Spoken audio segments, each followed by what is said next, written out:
Of रिफ्रैक्शंस, इसको discuss करते हैं आज। ठीक है, देखो रिफ्रैक्शन की डेफिनेशन हम लोग पढ़ चुके हैं। रिफ्रैक्शन में हमने ये देखा था कि दो मीडियम है, ठीक है, ये है मीडियम 1 और ये है मीडियम 2, और ये इन दोनों मीडियम के बीच का इंटरफेस है। ठीक है, यानी कि इससे ऊपर एक मीडियम और इससे नीचे दूसरा मीडियम। ठीक है, अब कोई भी इंसिडेंट रे आती है, ये सरफेस पर हमने नॉर्मल बनाया, कोई भी इंसिडेंट रे आएगी तो वो नॉर्मल के साथ एक एंगल बनाएगी, एंगल ऑफ इंसिडेंस। ठीक है, ये ध्यान रखेंगे ये कौन सी वाली रे है, इंसिडेंट रे। ओके, अब अकॉर्डिंग टू डिपेंड करेगा कि ये रेयरर मीडियम से डेंसर में जा रही है या डेंसर से रेयरर में जा रही है, उसके अकॉर्डिंग या तो ये नॉर्मल के पास आ जाएगी टुवर्ड्स द नॉर्मल, या दूर हो जाएगी अवे फ्रॉम द नॉर्मल, ये होगा। तो कोई भी केस हो सकता है। ठीक है, मान लो ऐसा कुछ हो गया होगा। ठीक है, ये वाला कौन सा वाला केस है बताओ, रेयरर से डेंसर में आई है तो टुवर्ड्स द नॉर्मल बैंड हो जाएगी। ठीक है, हमने कोई सा भी एक केस बना लेना है। ठीक है, लॉज पढ़ने के लिए। तो पहला लॉ तो ये है, बिल्कुल सिंपल सा लॉ है कि ये जो इंसिडेंट रे है, ये जो नॉर्मल है, और ये जो रिफ्रैक्टेड रे है, ये रे है कौन सी वाली, रिफ्रैक्टेड रे। ये तीनों रे सेम प्लेन में लाई करती हैं, है ना। मैंने आपको लॉज ऑफ रिफ्लेक्शन जब पढ़ाए थे तो उसमें प्लेन वाला कॉन्सेप्ट क्लियर कर दिया था, प्लेन का क्या मीनिंग होता है। रिफ्रैक्शन में भी वही सेम है कि मैं इंसिडेंट रे को भी इस बोर्ड पर बना पा रहा हूं, है ना, नॉर्मल को भी मैं इसी बोर्ड पर बना पा रहा हूं, और रिफ्रैक्टेड रे को भी इस बोर्ड पर बना पा रहा हूं, तीनों इसी प्लेन पर लाई कर रही हैं। ठीक है, अगर इनमें से कोई एक रे ऐसी होती जो बाहर की तरफ निकल रही होती बोर्ड से, तो हम कहते वो दूसरे प्लेन में लाई कर रही है। लेकिन यहाँ पर जो तीनों रे हैं वो कहाँ लाई कर रही हैं, इसी प्लेन में लाई कर रही हैं। ठीक है, नंबर 1 लॉ तो ये है। क्या लॉ है, all the incident ray normal to the interface of the two medium and refractive ray all lie in the same plane. ठीक है, नंबर 1 लॉ। दूसरा लॉ क्या है कि जो रिफ्रैक्टिव इंडेक्स है, ठीक है, वो multiply by sine of angle of incidence, refractive index multiply by sine of angle of incidence, जो का जो प्रोडक्ट होता है वो हमेशा कांस्टेंट रहता है। मतलब देखो n multiply by sine of angle of incidence, ये कैसा होता है, कांस्टेंट। अब ये जो है ये ट्रिग्नोमेट्रिक वाला टर्म है, ट्रिग्नोमेट्री आप मैथ्स में पढ़ोगे, वहां पर आएगा ये साइन। तो ये साइन आई यहां पर क्या है, एंगल ऑफ इंसिडेंस, कौन सा है, तो sine of angle of incidence पढ़ोगे, इसे क्या पढ़ोगे, ठीक है, sine of angle of incidence. And ये क्या है, रिफ्रैक्टिव इंडेक्स, क्या है, refractive index and sine of angle of incidence का प्रोडक्ट ऑलवेज क्या होता है, कांस्टेंट होता है। ठीक है, देखो अब ये वाला जो रिफ्रैक्टिव इंडेक्स है, ये सर कौन से मीडियम का रिफ्रैक्टिव इंडेक्स है, रिफ्रैक्टिव इंडेक्स तो अलग अलग होता है ना, फर्स्ट मीडियम का अलग और सेकंड का अलग। तो ये जो टर्म लिखा गया है ना, ये एक ही मीडियम के लिए लिखा गया है। लेकिन अगर दो मीडियम हो तब उस केस में क्या होगा, फॉर फर्स्ट मीडियम, फर्स्ट वाले मीडियम के लिए क्या होगा बोलो, n1 लिखोगे, इनटू में sine I equals to constant, ये होगा। और अगर सेकंड मीडियम के लिए लिखें तो n2 इंटू साइन r। अब यहां पर जो एंगल ऑफ इंसिडेंस है वो क्या है, r। रिफ्रैक्टेड रे के लिए जो एंगल बन रहा है वो r बन रहा है, तो यहां पर क्या लिखोगे, r, और इक्वल्स टू में क्या, कि जो इंसिडेंट रे है, नॉर्मल है और रिफ्रैक्टेड रे है, ये तीनों एक ही प्लेन पर लाई करते हैं। ये बात सबको समझ आती है, एक प्लेन पर लाई करना सबको समझ आता है। इस बोर्ड पर जो कुछ भी आप बना सकते हो वो सब इस प्लेन पर लाई कर रहा है। और यहां लगा होता बोर्ड तो अगर यहां जितना भी बनाते वो सब इस प्लेन पर लाई करता। यहां होता ऐसा बोर्ड तो जो कुछ यहां बनाते वो सब इस प्लेन पर लाई करता। समझ गए बात? तो all lie in the same plane. दूसरी बात ये कह रहा है कि रिफ्रैक्टिव इंडेक्स का मल्टीप्लाई अगर एंगल ऑफ इंसिडेंस के साइन से कराया जाए, एंगल ऑफ इंसिडेंस के साइन से कराया जाए, तो इनका मल्टीप्लाई का आंसर हमेशा कांस्टेंट रहता है। ठीक है, अब यहां पर क्वेश्चन ये बनता है कि ये कौन सा रिफ्रैक्टिव इंडेक्स, पहले मीडियम का कि दूसरे का? तो मैंने कहा पहले मीडियम के लिए यहां पर क्या लिख लो, n1। मान लो मैंने माना कि इसके फर्स्ट वाले का रिफ्रैक्टिव इंडेक्स कितना रहा होगा, n1, तो यहां पर n की जगह n1 लिखोगे। और एंगल यहां पर कितना आ रहा है, i, तो i लिख दिया इक्वल टू कांस्टेंट, ये रहा। और सेकंड वाले में है मैंने माना कि n2 रहा होगा रिफ्रैक्टिव इंडेक्स। ठीक है, तो यहां पर क्या आएगा, n की जगह, और एंगल की जब बात करें तो यहां एंगल कितना बन रहा है, r, तो यहां पर r लिख लिया। ठीक है, ये बात समझ आ गई। अब आप ध्यान से देखो, ये भी कांस्टेंट के इक्वल है, ये भी कांस्टेंट के इक्वल है, तो ये दोनों आपस में इक्वल होते होंगे। तो यहां से आ जाएगा n1 sin i n2 sin r। ये हो जाना चाहिए, ये क्लियर है। अच्छा, यहां से sin i ऐसे ही ठीक है, sin r नीचे लेकर आ रहा हूं, ठीक है, और इधर क्या, n2 अपॉन n1 नीचे ले गया, sin r को इसके नीचे लाकर लिख लिया और n1 को इसके नीचे ले आकर लिख दिया। और n2 अपॉन n1 ये हम पिछली क्लासों में पढ़ चुके हैं, इसको हम क्या कहते हैं, 1n2, क्या कहते हैं, refractive index of medium 2 with respect to, जिसके रेस्पेक्ट में होगा वो नीचे आएगा, याद है? ठीक है, तो इसका मतलब ये है, अगर कोई आपसे पूछे कि लॉज ऑफ रिफ्रैक्शन का जो सेकंड वाला जो लॉ है, ये वाला, इसको कोई दूसरे तरीके से आसान भाषा में समझाओ, तो उसको आप समझा सकते हो। आप कह सकते हो कि जो सेकंड लॉ ऑफ रिफ्रैक्शन है वो ये कहता है कि refractive index of medium 2 with respect to 1 equal होता है किसके, रेशियो के, किस किस के रेशियो के, sine of angle I to the sine of angle R। बस ये हमारा सेकंड लॉ ऑफ रिफ्रैक्शन। समझ आ गई बात? ठीक है, ये तो हुई बात कि लॉज ऑफ रिफ्रैक्शन के स्टेटमेंट क्या क्या हैं। अब बात आती है कि ये जो टर्म है इसकी एक्सप्लेनेशन क्या है, हमें कैसे समझ में आएगा कि एक्चुअल में ये कहना क्या चाह रहा है। ठीक है, उसको समझने की कोशिश करते हैं। देखिए, ये मान लीजिए कोई एक सरफेस है, ठीक है, इससे ऊपर कोई एक मीडियम रहा होगा, इससे नीचे कोई एक मीडियम रहा होगा, ओके। यहां पर कोई एक रे आई, ठीक है, मान लीजिए किसी एंगल 30 डिग्री से, कितने एंगल से, 30 डिग्री के एंगल से आई, ठीक है। अच्छा, अब वो ये आपसे ये पूछने लग जाए कि बता सकते हो कि ये कितने एंगल से गई होगी, ये एंगल बताओ कितना रहा होगा, ये उसने पूछा हमसे, ठीक है, कितने एंगल से अंदर एंटर करेगी ये हम जानना चाहते हैं। तो कैसे बताएंगे? तो आंसर है, हम यूज करेंगे second law of refraction. Second law of refraction ये कहता है कि जो साइन आई अपॉन साइन आर होता है ये इक्वल होता है किसके, n2 अपॉन n1 के, हाँ या ना, यस। अब यहां पर आप एक बात समझो, ये तो वो बताएगा ही कि रे ऑफ लाइट कहां से कहां जा रही है। मैंने माना कि एयर से ग्लास में जा रही होगी, एयर से ग्लास में जा रही होगी। अच्छा, एयर का जो रिफ्रैक्टिव इंडेक्स है और जो ग्लास का रिफ्रैक्टिव इंडेक्स है, या वाटर ले लेता हूं मैं थोड़ी देर के लिए, यहां पर एयर की जगह, ग्लास की जगह वाटर लिख लिया। अब ये एनसीईआरटी के पेज नंबर 149 पर एक टेबल दी हुई है, उसमें सबके रिफ्रैक्टिव इंडेक्स गिवन है। तो एयर का रिफ्रैक्टिव इंडेक्स होता है 1 और वाटर का रिफ्रैक्टिव इंडेक्स होता है 1.33, ठीक है। ये मैंने वहां से नोट कर लिया बोर्ड पर, ठीक है।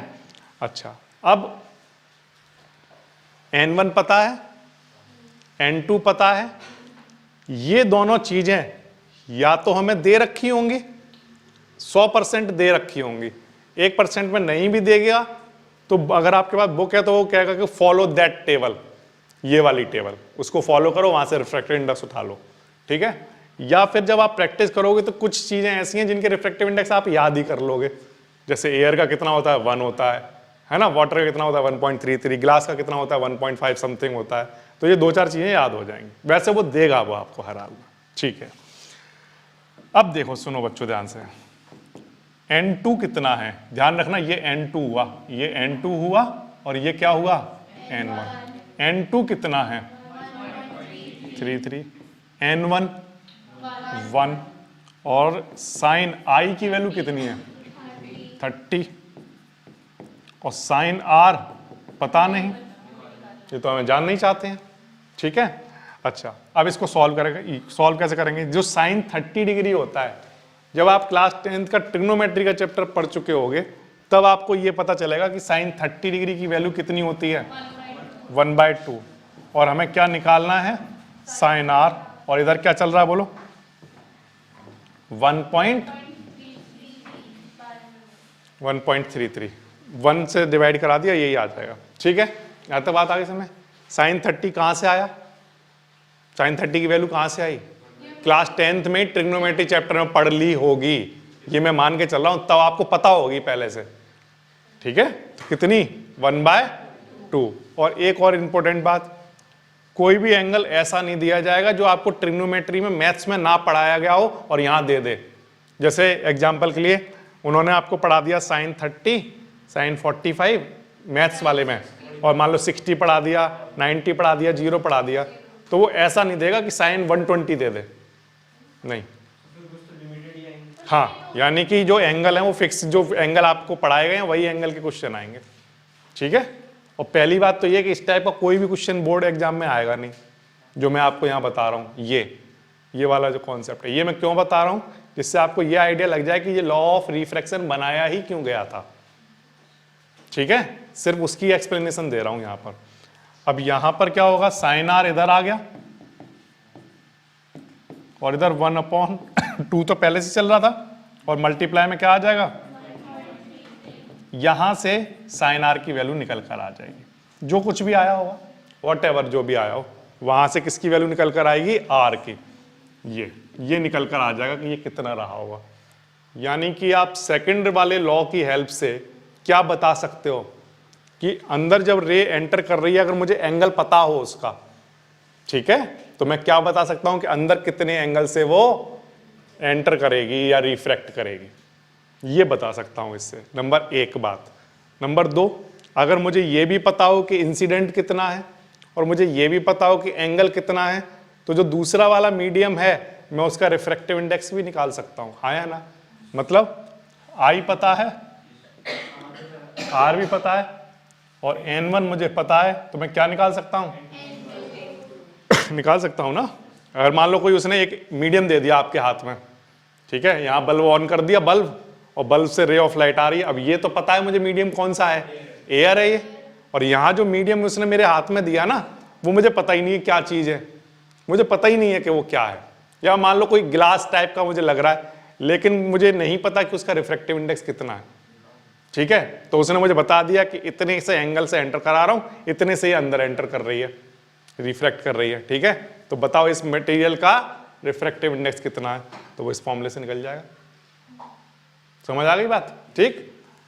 एक बात खास है इसमें, इस फॉर्मूले में एक बात खास है, वो क्या है कि रिफ्रैक्टिव इंडेक्स का ये जो टर्म है ना, जैसे I और R की वैल्यू रखना, और ये वाला जो रेशियो है ये हमेशा कांस्टेंट ही रहता है, ऑलवेज कांस्टेंट रहेगा। इस बात का मतलब क्या है, मैं थोड़ा सा ना सिर्फ समझाने के लिए कुछ नंबर्स लिखूंगा बोर्ड पर, वो एक्चुअल नंबर मत मान के चलना, ठीक है, सिर्फ समझाने के लिए।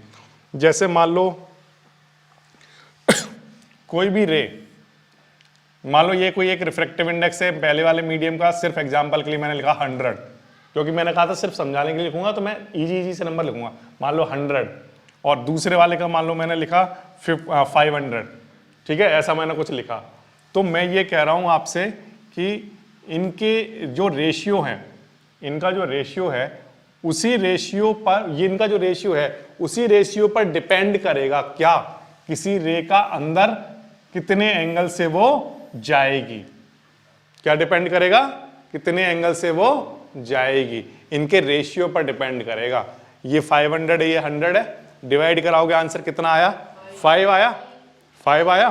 तो जो 5 है उस 5 के लिए ये वाला एंगल और इस वाले एंगल के साइन का रेशियो ऑलवेज कैसा आएगा, कांस्टेंट, यानी कि वो हमेशा आंसर कितना आता होगा, 5। कितना आंसर आता होगा, 5 आता होगा। ये बात ध्यान रखना। एक बार फिर से सुनो, यहां पर कुछ भी एंगल हो, यहां पर कुछ भी एंगल हो, मुझे नहीं पता कितना, उनके साइन का जब रेशियो निकालोगे तो वो हमेशा किसके इक्वल आएगा, इनके रेशियो के। आएगा या नहीं आएगा।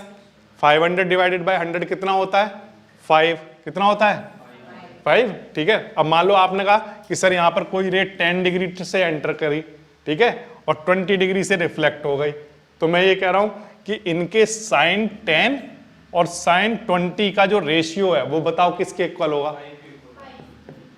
किसके इक्वल होगा। आपको निकालने की भी जरूरत नहीं है, ये लॉ यही तो कह रहा है कि कोई भी रे कितने भी एंगल से अंदर एंटर करे, कितने से भी रिफ्लेक्ट करे, उस बात से कोई लेना देना ही नहीं है। मतलब जैसे मान लो ये नॉर्मल है, कोई रे यहां पर आई 30 डिग्री से और कोई रे यहां से मान लो चली गई, एग्जांपल के लिए कहता हूं 60 डिग्री से, ठीक है, ये गई होगी किसी भी एंगल से, हमें कोई नहीं करना। लेकिन मैं ये कह रहा हूं कि इनका अगर आप साइन का रेशियो निकालोगे तो वो इक्वल होगा किसके, इन दोनों के रिफ्रैक्टिव इंडेक्स के रेशियो के। एग्जांपल के लिए मान लो ये 10 है और मान लो 20 है, तो बताओ इन दोनों का जो रेशियो होगा वो किसके इक्वल होगा, किसके इक्वल, हाँ या ना। 20 को डिवाइड कराओ 10 से, किसके इक्वल आएगा, 2 के। ये समझ आ गया किसके इक्वल आएगा, 2 के। ये लिख लिया आपने। अब मेरी बात ध्यान से सुनना एक बार फिर से, यहां पर एंगल चेंज कर दूं सर मैं, तो यहां पर मैंने कर दिया सर 45, यहां मैंने कर दिया कुछ भी जो मेरे मन में आ रहा है 67, ये लो। अब बताओ इन दोनों के साइन का एंगल कितना आएगा, कितना आएगा, 2 आएगा। मतलब यहां पे मान लो मेरा मन कर रहा है मैं तो 95 लिख दूं सर, लिख दो। यहां पर सर 105 लिखना चाहती हूं, लिख दो। अब इन दोनों के साइन का रेशियो कितना आएगा, 2 आएगा। कोई भी रे कितने भी एंगल से एंटर करे, कितने भी एंगल से बाहर निकले, उनके साइन का रेशियो हमेशा कांस्टेंट रहेगा। ये कहता है सेकंड वाला लॉ, वो हमेशा 2 ही रहेगा, या जो भी है व्हाटएवर जो भी रहा हो उसके इक्वल रहेगा। ठीक है, यहां तक बात क्लियर हो गई। अच्छा, तो इस टाइप के कोई भी क्वेश्चन आपके एग्जाम में नहीं आएंगे, तो इसलिए पहली बात तो इससे मत घबराना कि अरे साइन 30 कहां से लाऊंगा, साइन 40, नहीं, कभी नहीं। ये क्वेश्चन कोई एग्जाम में नहीं आने वाला। ये सिर्फ मुझे सिर्फ ये समझाना था कि एक्चुअल में इसका मीनिंग क्या है। मीनिंग आपको समझ में आ गया, क्या समझ में आया, उनका रेशियो जो है वो जो नंबर है उनके किसी भी एंगल के लिए साइन का रेशियो उसके इक्वल ही रहेगा, कांस्टेंट ही रहेगा, बस इतना सा है। ठीक है, ग्लास स्लैब,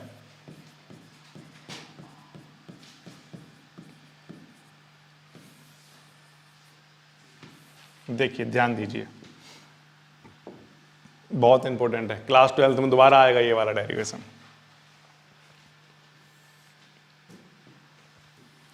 ये एक रेक्टेंगल ग्लास स्लैब है, एक ग्लास का पीस रेक्टेंगल वो यहां रखा हुआ है। ठीक है, इस रेक्टेंगल ग्लास से ऊपर क्या रहा होगा, एयर, और इससे नीचे, समझ रहे हो मैं क्या कह रहा हूं। जैसे एग्जांपल के लिए ये मेरे पास एक रेक्टेंगुलर ग्लास स्लैब है, अब जो कोई रे आएगी वो यहां अंदर एंटर करेगी, इसके अंदर जाएगी, फिर यहां से बाहर भी तो निकलेगी, बाहर निकलेगी या नहीं निकलेगी। अगर एक ग्लास में ऊपर यहां पर एक बल्ब लगा दूं तो यहां से रे एंटर करेगी, अब नीचे से देखोगे तो नीचे से भी तो दिख रही होगी ना लाइट, इसका मतलब वो यहां गई है और यहां से पार करके बाहर निकल गई है। ठीक है, तो वो जब बाहर निकलेगी उसका रिलेशन इस ये जो स्टार्टिंग में आ रही थी उससे मैं करके दिखा रहा हूं आपको क्या रिलेशन होता है। ठीक है, देखो ये ग्लास है, ये कोई एक रे है जिसको आप इंसिडेंट रे कहते हो। ठीक है, और ये एंगल बना रही है मान लीजिए आई। ठीक है, और ये ऐसे रिफ्रैक्ट हो गई टुवर्ड द नॉर्मल, बेंड हो गई होगी, हाँ या ना। ठीक है, अब जब ये यहां आई होगी यहां आने के बाद अब क्या हुआ होगा, बोलो, फिर से रिफ्रैक्ट होगी या नहीं होगी? ठीक है, क्यों? क्योंकि अब ये ग्लास से एयर में जा रही है, लेकिन अब की बार जब ये जाएगी तो ये क्या हो जाएगी, नॉर्मल से दूर हट जाएगी, नॉर्मल से दूर हटेगी। ठीक है, तो एक बार फिर से देखो, समझना ध्यान से।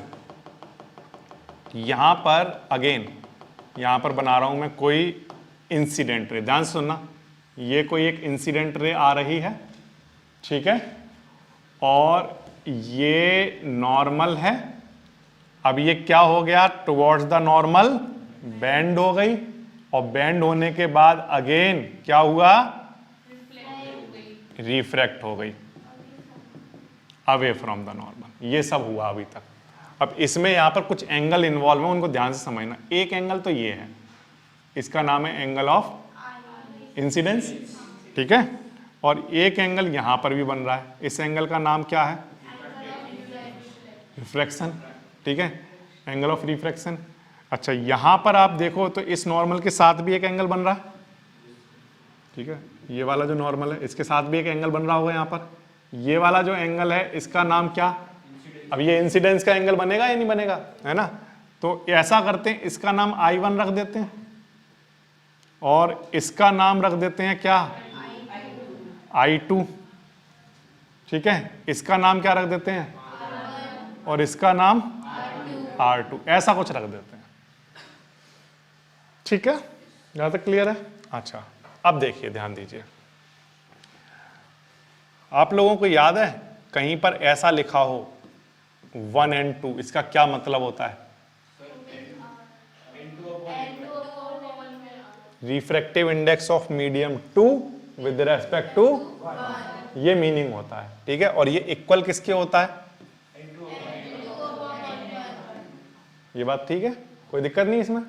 ये मेरा 1 है और ये अभी के लिए 2 है, अभी सिर्फ इसकी बात करना, अभी उसको भूल जाना, सिर्फ यहां से यहां जाने की बातें करते हैं, ठीक है।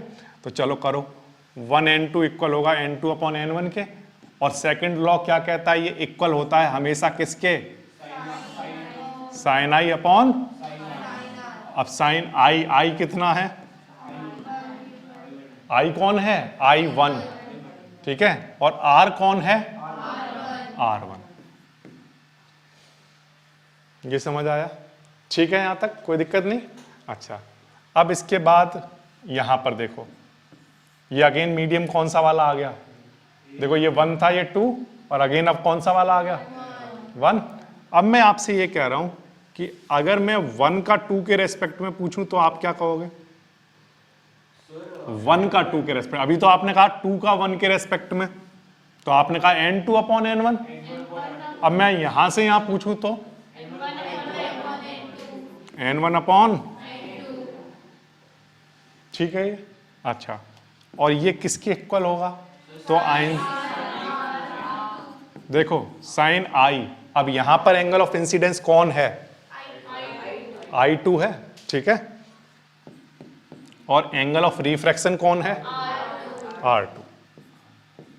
इसमें कोई डाउट है क्या, किसी बच्चों को नहीं समझ में आया तो देख लेना एक बार, कुछ भी नहीं की लिखा है, मैंने पहले यहां से यहां का देखा, refractive index of medium 2 with respect to 1, ये होता है, कोई दिक्कत नहीं इसमें। तो बस एंगल का ध्यान रखना, पहले आई वाला, पहला जो जहां से एंटर किया था वो वाला एंगल लिखा जाएगा, यानी इंसिडेंस का, फिर रिफ्रैक्शन का। फिर मैंने अब यहां से यहां देख रहा हूं, अगेन अब 1 से 2 का, तो 1 से 2 का देखोगे तो आपने कहा कि 1 से 2 का मतलब हो गया n1 अपॉन n2। अब n1 के, अब यहां पर जब ये जो लॉ ऑफ रिफ्रैक्शन से जब इसे देखोगे तो यहां पर क्या आएगा, एंगल ऑफ इंसिडेंस I2, और यहां पर क्या आएगा, R2, रिफ्रैक्शन का एंगल, ठीक है। अच्छा, लेकिन थोड़ी देर पहले तो आप ये कह रहे थे कि, या आपने पिछली क्लासों में कहीं पर पढ़ा था, कोई एक रिलेशन पढ़ा था आपने कि ये जो 1 and 2 होता है और 2 and 1 होता है, इनका आपस में एक रिलेशन होता है, बताओ कौन बता सकता है, बोलो। मैंने ये करके दिखाया था कि जो 1 and 2 होता है वो इक्वल होता है 1 अपॉन किसके, 2 and 1 के, यस और नो, मैंने इस पर बेस्ड आपको न्यूमेरिकल करके दिखाए थे कि सेकंड मीडियम का फर्स्ट मीडियम के रेस्पेक्ट में जो होता है ना, और दूसरे का निकालना हो तो क्या कर दो, उसका रेसिप्रोकल कर दो, 1 अपॉन के इक्वल होता है। ठीक, 1 and 2 की वैल्यू कितनी है आपके पास, बोलो कितनी है? साइन आई upon sine I1 upon sine R1, यही तो है। अच्छा, 1 अपॉन 2n1, 2n1 कितना है?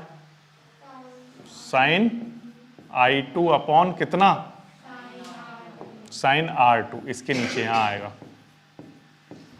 ठीक है, अब देखो sine I1 upon sine R1, sine I1 upon sine R1 equals to, ये कहां जाएगा? ऊपर आएगा। ये वाला टर्म कहां आएगा? ऊपर। तो इसको लिख लो साइन R2 अपॉन में कितना? साइन I2, ये आ जाएगा। ठीक है, एक बार फिर से देखो क्या क्या कर दिया ये मैंने। एक बार फिर से, ये एक रेक्टेंगुलर ग्लास स्लैब है, ये एक इंसिडेंट रे है, ये नॉर्मल के साथ एंगल बना रहा है I1। ये क्योंकि रेयरर से डेंसर में जा रहा था तो टुवर्ड्स द नॉर्मल बेंड हो गया और नॉर्मल के साथ एंगल कितना बनाने लगा? R1। ठीक है, अब ये इस ग्लास से अगेन वापस बाहर निकल रहा है। ठीक, तो ये जब ग्लास से एयर में जा रहा है, यानी कि डेंसर से रेयरर में जा रहा है, डेंसर से रेयर में जा रहा था तो अवे फ्रॉम द नॉर्मल हो गया और एंगल कितना बनाने लग गया? R2। जबकि ये एंटर किससे कर रहा था? I2 से। ठीक है, अब हमने क्या किया, पहले इस वाले इंटरफेस को देखा, ये वाला इंटरफेस, चाहो तो इसका कुछ नाम रख सकते हो, लाइक जैसे ABCD ऐसे। तो हमने पहले AB की बातें करी। AB की जब आपने बात स्टार्ट की तो आपने लिखा refractive index of medium 2 with respect to, यही तो होगा। कितना होगा? N2 अपॉन, और रिफ्रैक्टिव इंडेक्स हमें पता है, सेकंड लॉ ऑफ रिफ्रैक्शन कहता है ये इक्वल होता है sine I upon sine R के। तो साइन I कितना था? साइन I1, और साइन R की जगह क्या लिखोगे? Sign R1। ये इक्वेशन समझ आ गई? ठीक है, फिर इसके बाद अब हमने कहा यहां बातें हो गई, AB वाले की बातें हो गई, अब इस CD वाले इंटरफेस पर भी तो रिफ्रैक्शन हो रहा है। तो पहला वाले रिफ्रैक्शन की बातें हो चुकी, अब दूसरे वाले रिफ्रैक्शन की बातें करो। तो अब हमने यहां पर 1 का 2 के रेस्पेक्ट में देखा, तो 1 का जब 2 के रेस्पेक्ट में देखोगे तो वो N1 अपॉन N2 के इक्वल होगा। ठीक है, और रिफ्रैक्टिव इंडेक्स जो होता है वो किसके इक्वल होता है? Sine I upon sine R के। अब यहां पर साइन I कौन है? I2, और R कितना है? तो वो मैंने यहां लिख दिया। ठीक है, ये भी रिफ्रैक्टिव इंडेक्स है, ये भी रिफ्रैक्टिव इंडेक्स है, बट ये 2 का 1 के रेस्पेक्ट में है और ये 1 का 2 के रेस्पेक्ट में। इनका हम रिलेशन पहले ही पढ़ के आ चुके थे कि ये दोनों एक दूसरे के रेसिप्रोकल के इक्वल होते हैं।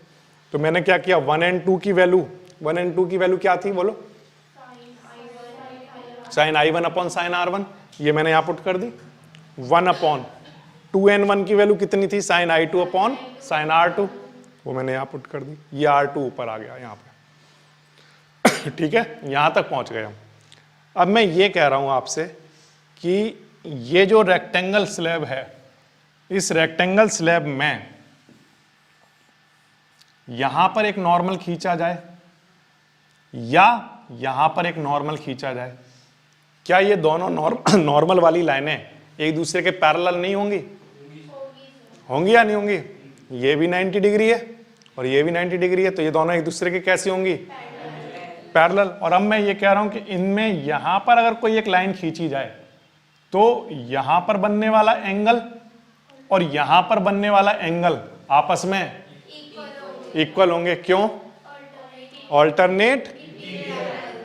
तो जो हमने R1 बनाया है, R1, और जो हमने I2 बनाया है, ये दोनों आपस में कैसे हैं? हाँ या ना? इक्वल है। कौन कौन से इक्वल हैं? R1 and I2। क्यों? Alternate interior. ऑल्टरनेट इंटीरियर क्यों है? क्योंकि नॉर्मल आपस में कैसे हैं? पैरेलल। ठीक है, तो अगर आप ये कह रहे हो कि R1 और I2 आपस में इक्वल हैं, R1 एंगल और I2 एंगल अगर आपस में इक्वल हैं, तो R1 कहाँ है? ये। ठीक है, R1 ये है और ये कौन सा है? I2। तो इस I2 की जगह R1 लिख सकता हूं? क्योंकि ये दोनों आपस में कैसे हैं, इक्वल, तो इससे ये कैंसिल हो जाएगा, फिर बचेगा क्या, तो आंसर है साइन I1 इक्वल्स टू में कितना, ठीक है, यहां तक बात आ गई इसमें। अब आगे की लाइन ध्यान से सुनो, अगर मैं इस साइन से ये साइन काट दूं तो क्या बचा, पहली बात तो ये कि इस साइन से ये साइन कभी कटता नहीं है, ध्यान रखना, ये मैंने सिर्फ ऐसे ही समझाने के लिए कह दिया जिससे जल्दी समझ आ जाए। यहां पर इस साइन से ये साइन काट दूं, ये बात ही गलत है, ये कहना ही गलत है, ऐसा कुछ होता ही नहीं है, कटता नहीं है, मतलब तो फिर होता क्या है, सिर्फ एंगल कंपैरिजन होते हैं, क्या होते हैं, एंगल कंपैरिजन। अगर यहाँ पर साइन I1 लिखा हुआ है और यहाँ साइन R2 लिखा हुआ है, बीच में इक्वल का साइन है, इस बात का मतलब ही ये है कि ये दोनों एंगल आपस में कैसे रहे होंगे, तभी यहाँ पर इक्वल का साइन रहा होगा, ठीक है। तो यहाँ कंपैरिजन कराने पर I1 इक्वल्स टू R2 आ गया। इससे क्या पता चला sir, I1 equals to R2 आ गया, इससे क्या पता चला आपको, तो आंसर है I1 कौन सा एंगल था जिससे रे एंटर की थी, ठीक है, R2 कौन सा एंगल है जिससे रे बाहर निकली। ये दोनों एंगल आपस में कैसे हैं, ये दोनों एंगल आपस में इक्वल आए, इसका मतलब किसी भी रेक्टेंगुलर ग्लास स्लैब में जितने एंगल से रे एंटर करती है उतने ही एंगल से बाहर निकलती है, ये मतलब हुआ। जबकि आपने देखा पहले यहां एंटर करेगी तो रिफ्रैक्शन होगा, फिर रिफ्रैक्शन होगा, लेकिन रिफ्रैक्शन के बाद जब निकलेगी तो उतने ही एंगल से निकलेगी जितने से एंटर करी थी या आई थी। ये बात समझ आ गई आपको, ठीक।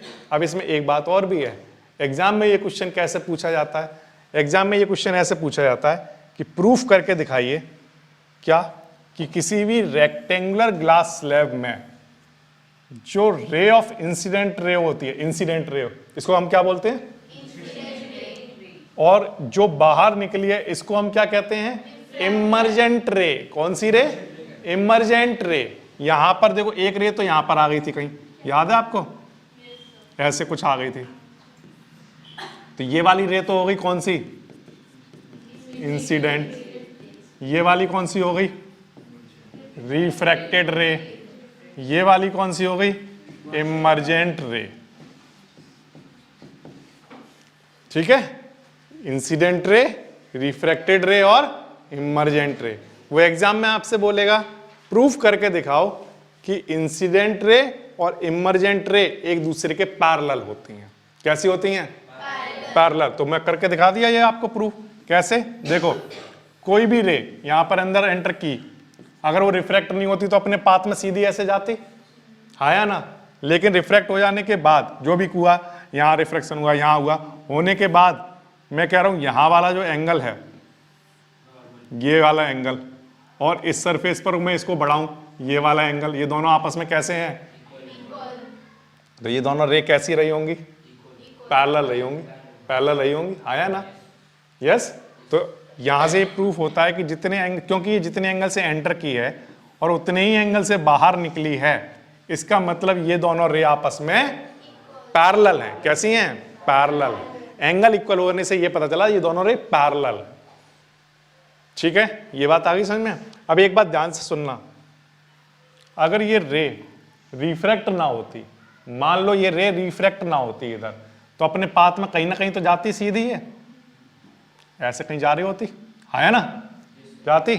तो अब ये अपने पाथ से सीधा ना जाकर मुड़ी और फिर ऐसी हो गई, तो अब जितना वो मुड़ी थी उतना ही अगेन वो कुछ ना कुछ एंगल वो चली है, और उसके बाद वो उसके पैरेलल हो गई, जो सीधी जाती उसके कैसी हो गई है, पैरेलल। अब यहां पर ये एक डिस्टेंस क्रिएट हो गई है या ना, क्रिएट हुई है या नहीं हुई है। अगर ये अपने रास्ते में सीधी जाती तो ये ऐसे जा रही होती, लेकिन यहां पर रिफ्रैक्शन हुआ, अगेन रिफ्रैक्शन हुआ, तो पैरेलल तो हो गई है, लेकिन अभी भी क्या है, वहां पर एक डिस्टेंस क्रिएट हो गई है, ठीक है। ये जो है ना, ये जो डिस्टेंस हुआ है, इसको हम कहते हैं कि इतना डिस्प्लेस हो गई है या इतना डाइवर्ट हो गई है अपने पाथ से, ठीक है, ये बात ध्यान रखना। इसका भी एक एग्जाम में फॉर्मूला पूछा जा सकता है, तो वो फॉर्मूला हालांकि आपकी एनसीईआरटी की बुक में नहीं है, फिर भी मैं स्टिल न्यूमेरिकल के टाइम पर लिखवा दूंगा कि ये डिस्टेंस कितनी डिस्टेंस होती है, ठीक है। तो तो क्या क्या चीजें समझ में आ रही हैं?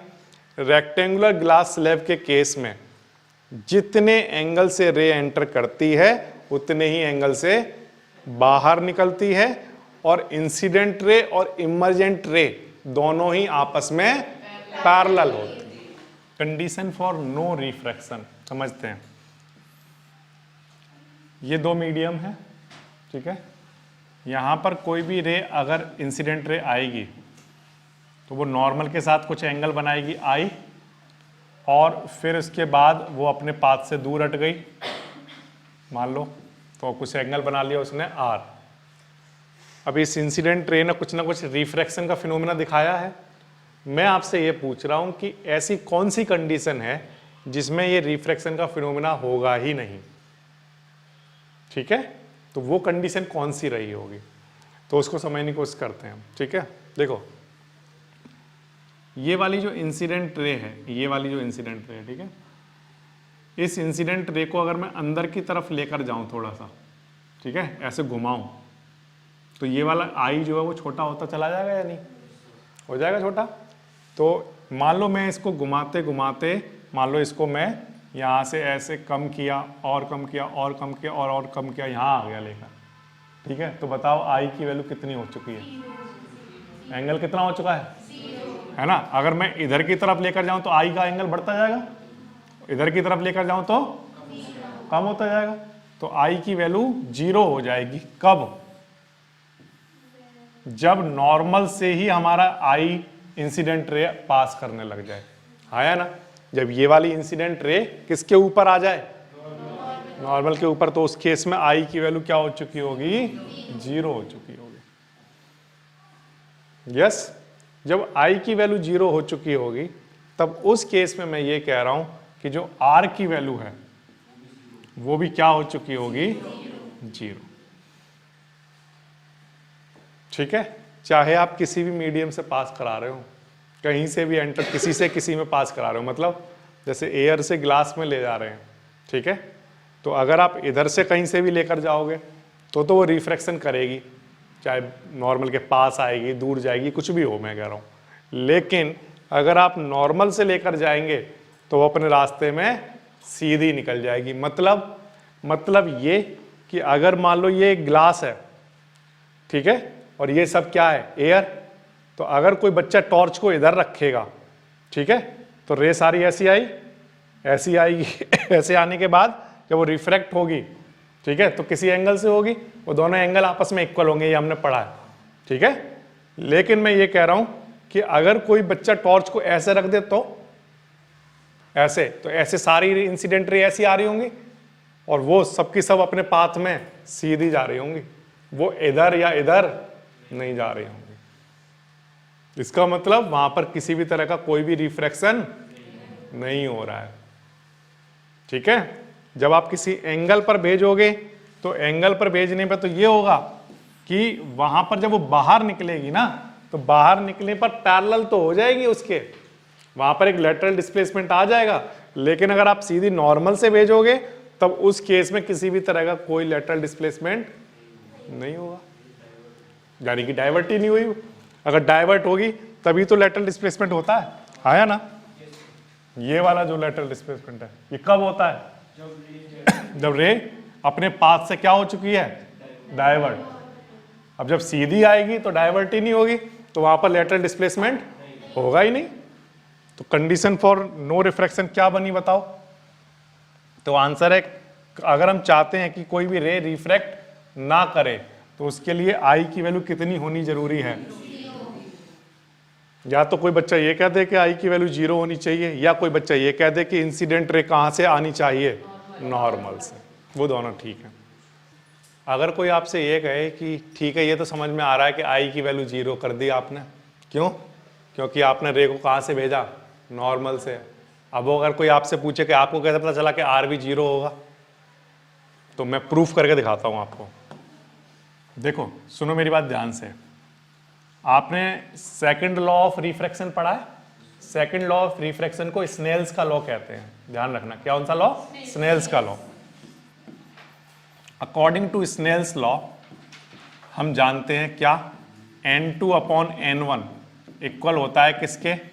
साइन आई अपॉन सेकंड लॉ यही कहता है, ठीक है। अब बच्चों n2 अपॉन n1 ऐसे ही, ठीक है। ये जो साइन आई की वैल्यू आपने कितनी रखी बोलो? आपने कितना बना दिया? 0 बना दिया। और इधर क्या चल रहा है नीचे? Sine R. अब ये साइन आर इधर लेकर आ रहा हूं, n1 ऊपर लेकर जा रहा हूं, n2 नीचे ला रहा हूं, और इनटू में क्या चल रहा है बोलो? साइन 0 डिग्री की वैल्यू हम ट्रिग्नोमेट्री वाले चैप्टर में पढ़कर आए हैं, या हम पढ़ लेंगे 0 होती है। कितनी होती है? 0। तो 0 का जब मल्टीप्लाई कराओगे तो यहां क्या आया? 0, ठीक है। अच्छा अब ध्यान से सुनना, साइन आर ऐसे ही, ठीक है। 0 कहीं पर लिखा हो तो उसे साइन 0 डिग्री लिखा जा सकता है? यस और नो? यस। तो मैंने 0 को लिख दिया, साइन 0 डिग्री की वैल्यू है ये 0। अब बीच में किसका साइन है? तो ये एंगल किसके इक्वल होना चाहिए? किसके इक्वल होना चाहिए? 0 डिग्री। देखो साइन आर किसके इक्वल है? साइन 0 के, बीच में इक्वल का साइन है, तो अब एंगल को कंपैरिजन कराओ तो आर किसके इक्वल आ गया? ये प्रूफ है इसका कि अगर आई की वैल्यू 0 हुई तो स्नेल लॉ में आई की वैल्यू 0 रखने पर आर की वैल्यू भी 0 हो जाती है। This is the condition of no refraction. कोई भी सपना साकार करने के लिए सबसे जरूरी है सही कोच का होना। चुनिए जीएस क्लासेस को और करें अपने बोर्ड एंड जेईई का सपना साकार। Download the app now.